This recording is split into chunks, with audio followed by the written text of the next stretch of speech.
നമസ്കാരം. Raft of ഫുട്ബോളിലേക്ക് എവർക്കും സ്വാഗതം. ഇത്തവണ യുവേഫ ചാമ്പ്യൻസ് ലീഗിൽ കിരീടം ചൂടാൻ കൂടുതൽ സാധ്യതയാർക്ക്? ഫേവറിറ്റുകൾ ആരാണ്? ചോദ്യം കാർലോ ആഞ്ചലോട്ടിയോടാണ്.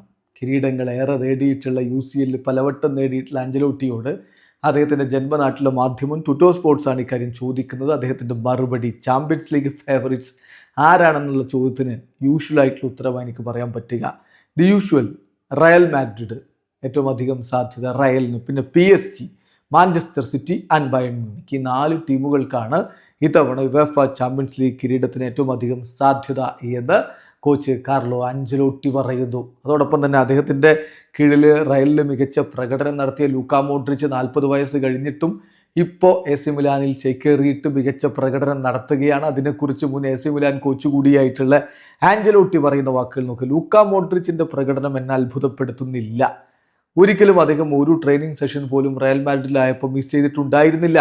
അദ്ദേഹത്തിന് ആ ഒരു സ്ട്രക്ചർ ഉണ്ട്, അദ്ദേഹത്തിൻ്റെ ജീനിൽ തന്നെ കളി അലിഞ്ഞു ചേർന്നിരിക്കുന്നതാണ് ഞാൻ മനസ്സിലാക്കുന്നത്. അദ്ദേഹം വളരെ സീരിയസ്നെസ് ഉള്ള ഒരാളാണ്, അത്രയധികം എക്സ്പീരിയൻസും ഉണ്ട്. സോ ആ ഒരു പേഴ്സണാലിറ്റി 40 വയസ്സാണെങ്കിലും ഫുട്ബോളിൽ ഏറ്റവും മികച്ച മിഡ്ഫീൽഡർ ആവാനുള്ള പേഴ്സണാലിറ്റി അദ്ദേഹത്തിനുണ്ട്. മോഡ്രിച്ച് ഉണ്ടാകുമ്പോൾ തീർച്ചയായിട്ടും അത് AC മിലാന് വളരെ ഗുണകരമാണ്.